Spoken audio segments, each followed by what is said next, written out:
ಇವ್ರಿಗೆ ಮಾನ ಮರ್ಯಾದೆ ಏನೂ ಇಲ್ಲ. ಪೆಟ್ರೋಲು ಡೀಸೆಲ್ ಬೆಲೆ ಎಲ್ಲ ಏರಿಸ್ತವ್ರು ಯಾರು? ಗ್ಯಾಸ್ ಬೆಲೆ ಎಲ್ಲ ಏರಿಸ್ತವ್ರು ಯಾರು? ಅದಕ್ಕೇನು ಉತ್ತರ ಹೇಳ್ತಾರೆ? ಇವತ್ತು ಎಲ್ಲ ಎಸೆನ್ಷಿಯಲ್ ಕಮೋಡಿಟೀಸ್ ಎಲ್ಲ ಬೆಲೆ ಜಾಸ್ತಿ ಆಗಿರಬೇಕಾದ್ರೆ it is BJP who is responsible. Narendra ಮೋದಿಯವರು ಸರ್ಕಾರ ಕಾರಣ ಇದಕ್ಕೆ. ನಾವು ಭಾಳ ಹೆಚ್ಚಂತಂದರೆ ಒಂದು 7-8 ಸಾವಿರ ಕೋಟಿ ತೆರಿಗೆ ಹೆಚ್ಚಾಗಿರ್ಬೋದು. ಅಂದರೆ ಬೇರೆ ಬೇರೆ ಈಗ ಹಾಲಿನ ದರ ಹೆಚ್ಚು ಮಾಡಿದ್ದೀವಿ, ನಮಗೆ ಸರ್ಕಾರಕ್ಕೆ ಬರ್ತದ, ಅದು ರೈತರಿಗೆ ವರ್ಗಾವಣೆ ಮಾಡ್ತೀವಿ. ರೈತರಿಗೆ ವರ್ಗಾವಣೆ ಆಗೋದು, ಅದು ರೈತರಿಗೆ ಕೊಡಬೇಡಿ ಅಂತ ಇವರು ಇದು ಮಾಡಿದ್ರೆ, ಪ್ರತಿಭಟನೆ ಮಾಡಿದ್ರೆ ರೈತ ವಿರೋಧಿಗಳ ಇವರು. ಗ್ಯಾಸ್ ಬೆಲೆ ಹೆಚ್ಚಿಗೆ ಮಾಡಿದ್ರೆ ಯಾರಿಗೆ ಜಾಸ್ತಿ ಆಗೋದು? 50 ರೂಪಾಯಿ ಒಂದು ಗ್ಯಾಸ್ಗೆ ಹೆಚ್ಚು ಮಾಡಿದ್ದಾರೆ. ಯಾಕೆ ಮಾಡಿದ್ರು? ಕ್ರೂಡ್ ಆಯಿಲ್ ಬೆಲೆ ಏನಾಗಿದೆ ಈಗ? ಏನಾಗಿದೆ ರೀ ಗೊತ್ತಾ ನಿಮಗೆ? ಕ್ರೂಡ್ ಆಯಿಲ್ ಬೆಲೆಗೂ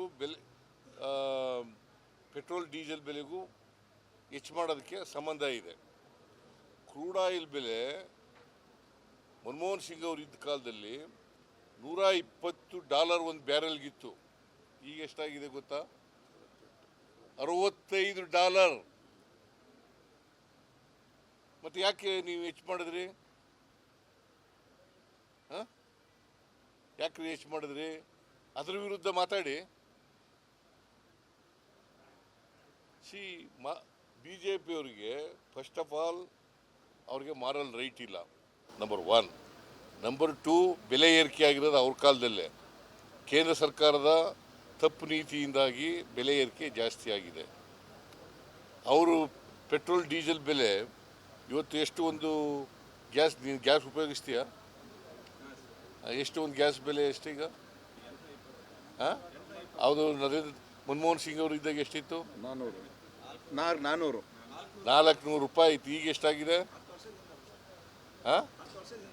ಆಯ್ತಪ್ಪ, 10 ವರ್ಷ ಆಗಲಿ. ಅವತ್ತು ಎಷ್ಟಿತ್ತು ಬೆಲೆ? ಕ್ರೂಡ್ ಆಯಿಲ್ ಬೆಲೆ ಸಬ್ಸಿಡಿ ಕೊಡ್ತಿದ್ವಿ ನಾವು. ಸಬ್ಸಿಡಿ ಕೊಡ್ತಾ ಇದ್ದು. ಇವ್ರು ಏನು ಮಾಡಿದ್ರು? ಸಬ್ಸಿಡಿ ತೆಗೆದಾಕ್ಬಿಟ್ರಲ್ಲ.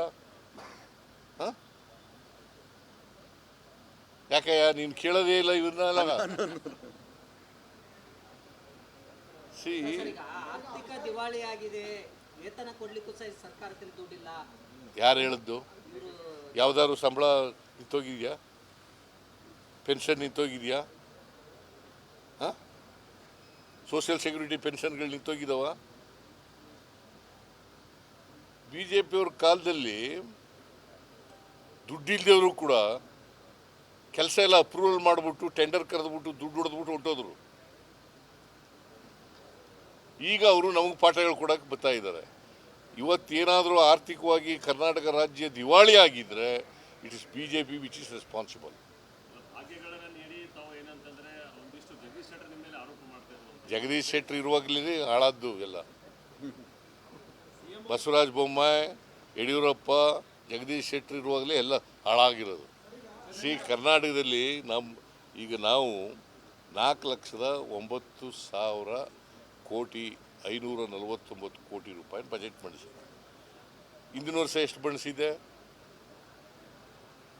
3,71,000 ಕೋಟಿ ಬಜೆಟ್ ಮಾಡಿಸಿದೆ. ಅಂದರೆ ಸುಮಾರು ಎಷ್ಟು ಜಾಸ್ತಿ ಆಯಿತು? 38,000 ಕೋಟಿ ಜಾಸ್ತಿ ಆಯಿತು. ಆರ್ಥಿಕವಾಗಿ ದಿವಾಳಿ ಆಗ್ಬಿಟ್ಟಿದ್ರೆ ಹೆಚ್ಚಾಯ್ತಿತ್ತ? ಯಾರು ಸಾಲ ಮಾಡಿದ್ದೀವಿ? ಅವ್ರು ನರೇಂದ್ರ ಮೋದಿ ಅವರು ಎಷ್ಟು ಸಾಲ ಮಾಡಿದ್ದಾರೆ ಗೊತ್ತಾ ನಿನಗೆ? ನರೇಂದ್ರ ಮೋದಿ ಅವರು ಬಂದಾಗ ಎಷ್ಟು ಸಾಲ ಇತ್ತು ಅಂತ ದೇಶದ ಮೇಲೆ? 53,11,000 ಕೋಟಿ. 10 ವರ್ಷದಲ್ಲಿ ಎಷ್ಟಾಯಿತು ಗೊತ್ತಾ? 200 ಲಕ್ಷ ಕೋಟಿ. ಸ್ವಾತಂತ್ರ್ಯ ಬಂತವಿಂದ 53,11,000 ಕೋಟಿ. ಇವ್ರು ಬಂದ ಮೇಲೆ 200 ಲಕ್ಷ ಕೋಟಿ. 4 ಪಟ್ಟು ಜಾಸ್ತಿ ಆಯಿತು. ಯಾರು ಅದಕ್ಕೆ ಕಾರಣ? ದೇಶದ ಮೇಲೆ ಸಾಲ ಜಾಸ್ತಿ ಆಗಬೇಕಾದ್ರೆ ಯಾರು ಕಾರಣ? ನರೇಂದ್ರ ಮೋದಿಜಿ. ನೀವು ಅದನ್ನು ಹೇಳೋದೇ ಇಲ್ಲ, ನಿಮಗೆ ಗೊತ್ತೂ ಇಲ್ಲ ಪಾಪ, ಹೇಳಕ್ಕೂ ಹೋಗಲ್ಲ. ನಿಮ್ಮ ಕುರ್ಚಿಯನ್ನು ಉಳಿಸಿಕೊಳ್ಳೋ ಸಲುವಾಗಿ ಈ ಜಾತಿ ಗಣತಿಯನ್ನ ಮುನ್ನೆಲೆಗೆ ತಂದ್ರಿ ಅಂತ ಹೇಳಿ ಯಾರು ಅವರು ಸೋಮಣ್ಣ ಹೇಳಿರೋದ? ಅವರ ಜಗದೀಶ್ ಶೆಟ್ಟರು ಅವ್ರಿಗೆ ಪಾಪ ವಿರೋಧ ಪಕ್ಷದ ನಾಯಕನಾಗೂ ಕೂಡ ಅಸಮರ್ಥರಾಗಿದ್ದರು, ಮುಖ್ಯಮಂತ್ರಿ ಹಾಗೂ ಕೂಡ ಅಸಮರ್ಥರಾಗಿದ್ದರು. ಇಲ್ಲಿ ನಮ್ಮ ಪಾರ್ಟಿ ಬಂದು ಏನೇನು ಹೇಳಿದ್ದಾರೆ ಹೇಳಲ್ಲ, ನಾನೆಲ್ಲ ಹಾಂ BJP ಮೇಲೆ ಹೇಳಲ್ಲ, ಅವೆಲ್ಲ ಹೇಳೋದು ಬೇಡ. ನಮ್ಮ ಪಾರ್ಟಿ ಬಂದ್ಬಿಟ್ಟಿದ್ರು ಟಿಕೆಟ್ ಕೊಡಲಿಲ್ಲ ಅಂತ ಅಸೆಂಬ್ಲಿನಲ್ಲಿ. ನಮ್ಮ ಪಾರ್ಟಿ ಬಂದಿದ್ರು, ಇಲ್ಲಿ MLC ಮಾಡಿ ಮಜಾ ಮಾಡಿ ಅಲ್ಲಿ ಹೋದ್ರು.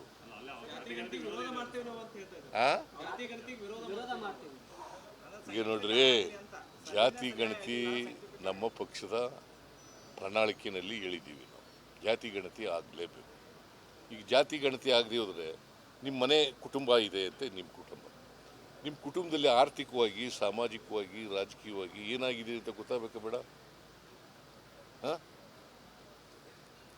1931ರಲ್ಲಿ ಜಾತಿ ಗಣತಿ ಅಲ್ಲ, 1931ರಲ್ಲಿ ಜಾತಿ ಗಣತಿ ನಿಂತೋಯ್ತು.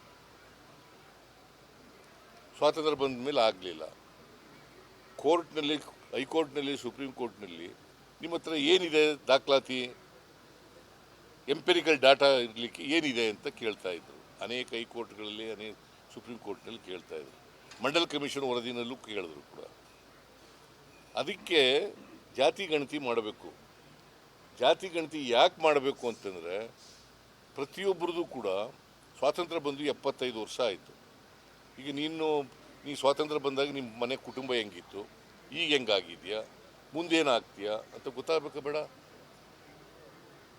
ಹಾಂ ಯಾರು ಹೇಳಿದವರು? BJP ಅವರು ಹೇಳ್ತಾರಪ್ಪ.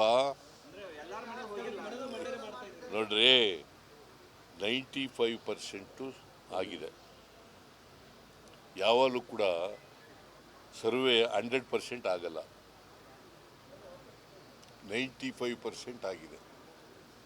98% ರೂರಲ್ ಏರಿಯಾದಲ್ಲಿ, 94% ಇದರಲ್ಲಾಗಿದೆ ಅರ್ಬನ್ ಏರಿಯಾದಲ್ಲಿ. ಯಾಕಂತಂದರೆ ಈಗ ಅಪಾರ್ಟ್ಮೆಂಟ್ಗಳಿರ್ತವೆ, ಯಾವುದೋ ರಾಜ್ಯದವರು ಇರ್ತಾರೆ, ಅವ್ರು ಯಾಕೆ ಹೇಳ್ತಾರೆ?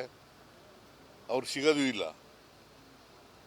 1,60,000 ಜನ ಈ ಇದರಲ್ಲಿ ಸರ್ವೆನಲ್ಲಿ ಇನ್ವಾಲ್ವ್ ಆಗಿದ್ರು. 1,33,000 ಜನ ಟೀಚರ್ಗಳಾಗಿದ್ರು. ಯಾವ ಜಾತಿ ಟೀಚರ್ಗಳಿರೋದು? ಟೀಚರ್ಗಳಲ್ಲಿ ಎಷ್ಟು ಜಾಸ್ತಿ ಯಾರಪ್ಪ ಇರೋದು? ಹೆಚ್ಚಾಗಿರೋದು ಯಾರ್ರೀ? ಜನರಲ್ ಕ್ಯಾಟಗರಿಯವರಲ್ವಾ? ಮತ್ತೆ ಹೆಂಗೆ ಸರ್ವೆ ಆಗಿಲ್ಲ ಅಂತ ಹೇಳ್ತೀರಿ? ಸರ್ವೆ ಆಗಿಲ್ಲ, ಸರಿಯಾಗಿ ಆಗಿಲ್ಲ, ವೈಜ್ಞಾನಿಕವಾಗಿ ಆಗಿಲ್ಲ. ಹೆಂಗಪ್ಪ ವೈಜ್ಞಾನಿಕ ಅಂದ್ರೇನು? ಏನ್ರಿ ಹಾಗಂದ್ರೆ ವೈಜ್ಞಾನಿಕ ಅಂದರೆ? ನಾನು ಹಿಂದುಳಿದ ಜಾತಿಯಿಂದ ಬಂದವನು. ಸರ್ವೆ ಅಂದ್ರೆ ಏನು ಅಂತ ಈಗ 2011ರಲ್ಲಿ ಲಾಸ್ಟ್ ಸರ್ವೆ ಆಗಿತ್ತು. ಅದು ಜಾತಿ ಗಣತಿ ಅಲ್ಲ, ಅದು ಗಣತಿ ಸರ್ವೆ ಆಗಿತ್ತು, ಜನಗಣತಿ ಆಗಿತ್ತು ಅಲ್ವಾ? ಅದು 100ಕ್ಕೆ 100 ಆಗ್ಬಿಟ್ಟಿದ್ಯಾ?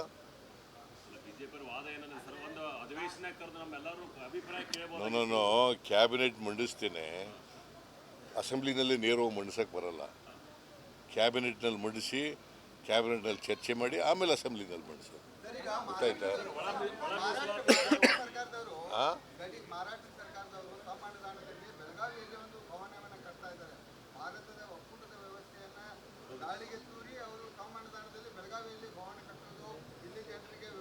ನೋಡಯ್ಯ, ನಾವು ಈಗ ಡೆಲ್ಲಿನಲ್ಲಿ ಹೋಗಿ ಕಟ್ಟಿದೋ ಒಂದು ಹೊಸ ಬಿಲ್ಡಿಂಗ್ ಉದ್ಘಾಟನೆ ಮಾಡೋದು. ಆಸ್ತಿ ಸಂಪಾದನೆ ಮಾಡಲಿಕ್ಕೆ, ತಿರುಗಾಡಲಿಕ್ಕೆ ನಮ್ಮ ಒಕ್ಕೂಟದ ವ್ಯವಸ್ಥೆಯಲ್ಲಿ ಅವಕಾಶಗಳಿದ್ದಾವೆ, ಸಂವಿಧಾನದಲ್ಲಿ ಅವಕಾಶ. ಹಾಗಂತೇಳಿ ನಮ್ಮ ಜಾಗನ ಆಕ್ರಮಿಸ್ಕೊಳಕ್ಕೆ ಬರಲ್ಲ ಅವರು. ನೋಡಪ್ಪ, ಕೇಳಿ, ಇಲ್ಲಿ ನಾವು ಮರಾಠಿಗರನ್ನ ಕರ್ನಾಟಕದಲ್ಲಿ ಇದೆಯಲ್ಲ, ಬೆಳಗಾವಿ ಇದೆಯಲ್ಲ, ಬೆಳಗಾವಿನ ಯಾವ ಕಾರಣಕ್ಕೂ ಬಿಟ್ಕೊಡಲ್ಲ. ಗೊತ್ತಾಯ್ತಾ? ತಿಳ್ಕೊ ಸರಿಯಾಗಿ. ಸರ್, ಈಗ ಒಳ ಮೀಸಲಾತಿ ವಿಚಾರವಾಗಿ ಎಚ್ ಆಂಜನೇಯ ಅವರು ಆರೋಪ ಮಾಡ್ತಿದ್ದಾರೆ, ತಮ್ಮ ಪಕ್ಷದವರೇ. ಏನು ಆರೋಪ ಮಾಡಿದ್ದಾರೆ? ಇದೆಲ್ಲ ಆಗೋಯ್ತು, ನಮಗೆ ರಕ್ತ ಬರೋದು ಬಾಕಿ ಉಳಿದಿದೆ ಒಳ ಮೀಸಲಾತಿ ವಿಚಾರವಾಗಿ. ನೋಡಪ್ಪ, ಆಂಜನೇಯನೂ ಒಪ್ಕೊಂಡಿದ್ದಾರೆ, ಎಲ್ಲರೂ ಒಪ್ಕೊಂಡಿದ್ದಾರೆ. ಕ್ಯಾಬಿನೆಟ್ನಲ್ಲಿ ತೀರ್ಮಾನ ಆಗಿದೆ, ಒಳ ಮೀಸಲಾತಿ ಮಾಡಬೇಕು ಅಂತೇಳಿ ನಾಗಮೋಹನ್ ದಾಸ್ ಅವರ ಅಧ್ಯಕ್ಷತೆಯಲ್ಲಿ ಆಯೋಗ ರಚನೆ ಮಾಡಿರೋದು. ಅವರು ವರದಿ 2 ತಿಂಗಳಲ್ಲಿ ವರದಿ ಕೊಡಬೇಕು ಅಂತ ಹೇಳಿದ್ವಿ. 2 ತಿಂಗಳಲ್ಲಿ ವರದಿ ಕೊಟ್ಟ ಮೇಲೆ ಎಂಪ್ಯಾರಿಕಲ್ ಡಾಟಾ ಸಿಕ್ಕಿದ ಮೇಲೆ, ಬಿಕಾಸ್ ಏನಾಗಿದೆ ನೋಡಿ, ನಿಮಗೆಲ್ಲ ಗೊತ್ತಿರೋದಿಲ್ಲ. ನಿಮಗೆ ಅದೇ ಬಂದಿರೋದು ನಮಗೆ ತಾಪತ್ರಯ. ಬಿ ಜೆ ಪಿಯವರು ಹೇಳ್ದದ್ನೇ ವೇದವಾಕ್ಯ ಅನ್ಕೊಬಿಡ್ತೀವಿ. ಈಗ ನೋಡಿ, ತಿಳ್ಕೊಬೇಕು ನೀವು. ಕರ್ನಾಟಕದಲ್ಲಿ ಆದಿ ದ್ರಾವಿಡ ಅಂತ ಇದ್ದಾರೆ, ಆದಿ ಕರ್ನಾಟಕ ಅಂತ ಇದ್ದಾರೆ, ಆದಿ ಆಂಧ್ರ ಅಂತ ಇದ್ದಾರೆ, ದಲಿತರಿದ್ದಾರೆ, SC ಜನಾಂಗದವರು. ಸೊ 102 ಜಾತಿಗಳಿದ್ದಾವೆ. 102 ಜಾತಿಗಳು. ಬರೀ ಲೆಫ್ಟು, ರೈಟು, ಓವಿ, ಲಮಾಣಿ ಅಷ್ಟೇ ಅಲ್ಲ ಇರೋದು. ದೇರ್ ಆರ್ 102 ಕಾಸ್ಟ್ಸ್ ಇನ್ SCನಲ್ಲಿ 102 ಕ್ಯಾಸ್ಟ್ಸ್ ಇದ್ದಾವೆ. ನೀವು ಒಳ ಮೀಸಲಾತಿ ಯಾಕೆ ಆಗಲ್ಲ ಅಂತಂದರೆ, ಲೆಫ್ಟ್ನವರು ಆದಿ ದ್ರಾವಿಡ ಅಂತ ಹೇಳ್ಕೊತಾರೆ, ಕೆಲವು ಕಡೆ ರೈಟ್ನವರು ಆದಿ ದ್ರಾವಿಡ ಅಂತ ಹೇಳ್ಕೊತಾರೆ, ಆದಿ ಕರ್ನಾಟಕ ಅಂತ ಇವರು ಹೇಳ್ಕೊತಾರೆ, ಅವರು ಹೇಳ್ಕೊತಾರೆ. ಅದಕ್ಕೆ ಸರ್ವೆ ಮಾಡಿಸಿ ಯಾರು ಲೆಫ್ಟಿಗೆ ಸೇರಿದವ್ರು ಯಾರು, ರೈಟಿಗೆ ಸೇರಿದವ್ರು ಯಾರು ಅಂತ ಲೆಕ್ಕ ಬೇಕಲ್ವಾ? ಆ ಲೆಕ್ಕ ಇಲ್ಲದೇ ಮಾಡೋಕ್ಕಾಗತ್ತಾ? ಏನೋ ಮಾಡೋಕ್ಕಾಗತ್ತೇನೆ? ಅವಕ್ಕೇನು ಗೊತ್ತಿಲ್ಲ, ಸುಮ್ಮನೆ ಹೇಳ್ತಾ ಇದ್ದಾರೆ. ನೀವು ಸುಮ್ಮನೆ ನೀವು